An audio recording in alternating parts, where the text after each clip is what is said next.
अस्सलाम वालेकुम, welcome back to my YouTube family. कैसे हैं आप सब? तो जी आज आपको टाइटल देखकर आपने समझ ही लिया होगा कि मैं आपके साथ क्या शेयर करने वाली हूं। तो उससे पहले मैं ज़रा दोपहर के खाने से फ़ारिग हो जाती हूं, उसके बाद मैं आपको दिखाऊंगी कि आज मैं आपके साथ क्या शेयर कर रही हूं। आज खाने में बन रहे हैं आलू और अंडे की सब्ज़ी। तो अंडे मेरे बॉईल हो चुके हैं और आलू मैं अभी बॉईल कर रही हूँ। तब तक कर लेते हैं मसाला वगैरह तैयार। तो बच्चे स्कूल से अभी नहीं आए हैं, जुनैशा और मैं ही घर में हैं। तो हस्बैंड भी जल्दी ही निकल गए थे क्योंकि उन्हें जाना होता है स्कूलों में, वहाँ पर उनको ऑर्डर्स लेने होते हैं। तो अभी रेगुलर ही वो जा रहे हैं डेली स्कूलों में अलग अलग। तो कहीं से ऑर्डर मिल रहे हैं और कहीं से नहीं मिल पा रहे हैं, बिकॉज़ हमारा जो काम है तो ये थोड़ा लेट शुरू हुआ है, हमने थोड़ी देरी कर दी है। तो ज़्यादातर वहाँ से यही बात होती है कि आपका जो काम है वो लेट हो गया, हम ऑर्डर दे चुके हैं। तो बस अल्लाह ताला सुन ले। जब इस काम को वापस से रीओपन किया है तो कोशिश है कि आगे बढ़ जाएं इसी में। बहुत माइंड ऑफ है इस वक्त काम से रिलेटिव। तो बस अंडे मेरे छिल गए हैं और आज नाश्ते में अंडे मैंने नहीं लिए हैं क्योंकि आज खाने में अंडे हैं। तो यहाँ जुनेशा को एग देखते ही बस ये रहता है कि किसी भी तरह मुझे मिल जाए। तो वो जब तक ले नहीं गई यहाँ से हिली ही नहीं, यहीं खड़ी रही। तो बस हाफ़ बॉयल तो खैर नहीं खाने चाहिए प्रेगनेंसी में अंडे। तो फुल बॉयल हो, फुल फ्राई हो, जिस तरह भी हो, फुल ही बने हुए हों, अच्छे से पके हुए होने चाहिए। तो इसीलिए आज नाश्ते में अंडे भी नहीं खाए हैं, अब खाएंगे खाने में ही। तो जी बस अंडे भी मेरे हो चुके हैं फ्राई और आलू भी उबल चुके हैं, खाना हो गया है रेडी। अब बारी है आपको दिखाने की वो फ़ाइल जो हमने बनाई थी, शादी के बाद ही बनाई है, लेकिन जो कोर्स किया है ब्यूटिशियन का वो शादी से पहले किया था, बिकॉज़ शादी के टाइम पर ही कोर्स हमारा चल रहा। तो चलिए दिखाती हूँ आपको अपनी ब्यूटिशियन फ़ाइल, मैंने किस तरह से ब्यूटिशियन फ़ाइल तैयार की हुई है। तो train by Gargi beauty parlour, जहाँ से हमने ट्रेनिंग ली है, और ये बहुत अच्छा और फेमस पार्लर है हमारे वहाँ का, जहाँ हमारा मेका है। राधा मैम, ये हमारी मैम का नाम है, और ऑब्वियसली इधर जो है मेरा फ़ोटो और नेम लिखा था। उसके बाद जी ये सभी कुछ लिखा हुआ है, थ्रेडिंग, वैक्सिंग, फेशियल वगैरह जो भी कुछ लिस्ट इस पूरी फाइल में है, उसकी पूरी ये लिस्ट है। तो इस तरह से कुछ कलरफुल बनाई थी मैंने। फ़र्स्ट टाइम ही मैंने इस तरह की कोई फ़ाइल बनाई थी, इससे पहले नहीं बनाई थी। डिज़ाइनिंग्स वगैरह के जो कोर्स किए हैं उनमें भी फ़ाइल नहीं बन पाई थी क्योंकि मैं वो कोर्स मुकम्मल तौर पर नहीं सीख पाई थी, तो रह गया था। लेकिन ये कोर्स मैंने पूरा कम्प्लीटली सीखा था 1 ईयर का। तो ये थ्रेडिंग की थ्योरी है और ये कुछ पिक्चर हैं जो थ्रेडिंग की मैंने लगाई हुई हैं। उसके बाद ब्लीचिंग आ जाती है। ब्लीचिंग कितने प्रकार की होती है, किस स्किन पर कैसी ब्लीचिंग होती है, वो सब कुछ इसमें थ्योरी लिखी हुई है। और ये पिक्चर्स हैं जो चिपकाई हुई हैं ब्लीचिंग से रिलेटिव।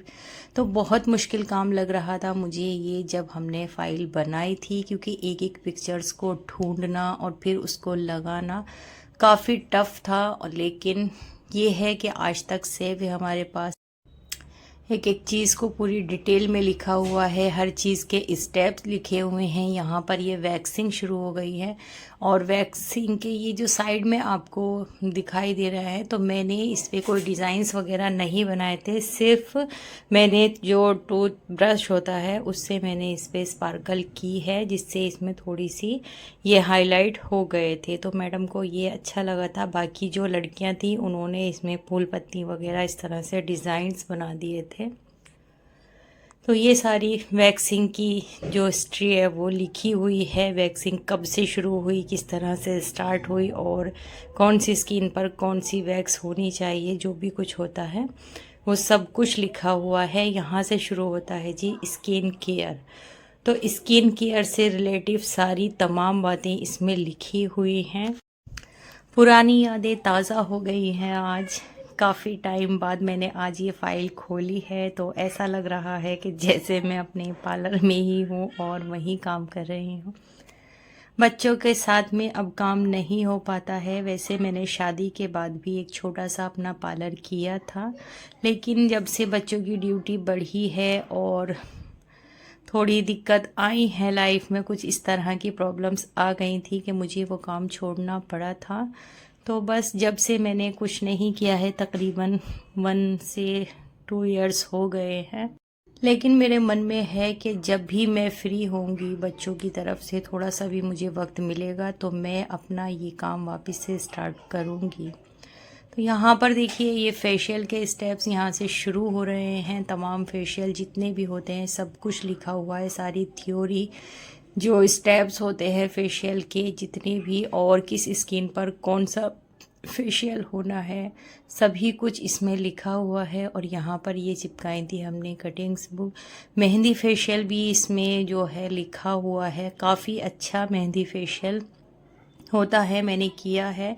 समर में वो काफ़ी फ़ायदेमंद रहता है, बहुत अच्छा इफ़ेक्ट आता है मेहंदी फेशियल का ऑयली स्किन के लिए। तो ये सब ही लिखा हुआ है कि किस स्किन पे किस टाइप का फेशियल होना है, स्किन कितने टाइप की होती है। और यहाँ पर है ये थर्मा होप फेशियल। ये फेशियल होता है जी 30 के बाद वाली एज पर, जो 30, 35, 40 की जो एज हो जाती है उनके लिए होता है। तो ये मेहंदी फेशियल है। मेहंदी फेशियल के भी बहुत अच्छे इफ़ेक्ट हैं, कभी आप समर में करके देखना। उसके बाद जी ये मैनीकेयर पेडिकेयर वगैरह है।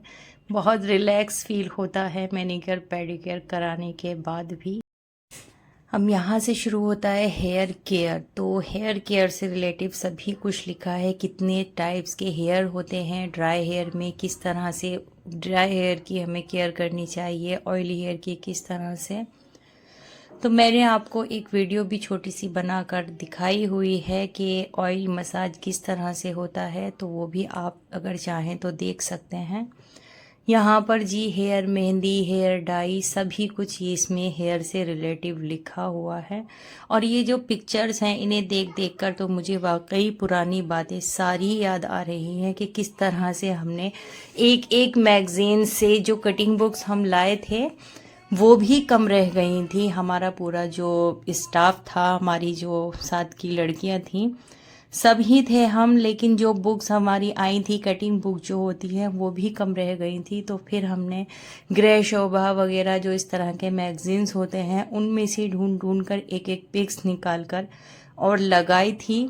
तो वाकई इतना लिखने में माइंड ऑफ नहीं हुआ था जितना माइंड ये सब पिक्स चिपकाने में और इस फाइल को डेकोरेट करने में हुआ था। वैसे मेरी कोई इतनी ख़ास डेकोरेटिंग भी नहीं है, नॉर्मल ही मैंने स्पार्किंग वगैरह की हुई है। दूसरी चीज़ ये थी कि शादी के बाद मैंने जो एग्ज़ाम्स हैं वो दिए थे। शादी से पहले एग्ज़ाम्स नहीं दिए थे मैंने, जब तक मेरा कोर्स कंप्लीट नहीं हुआ था।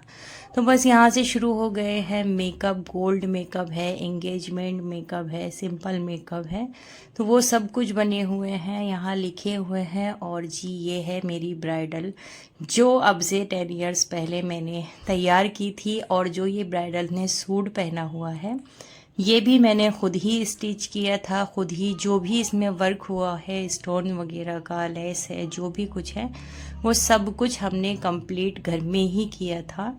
सिर्फ मटेरियल हम बाहर से लेकर आए थे। तो काफ़ी अच्छा लग रहा था ये, और ब्राइडल भी बहुत अच्छी थी। मेकअप मेरा बहुत अच्छा था, जो बेस थे उसमें मैं फ़र्स्ट आई थी मेकअप में।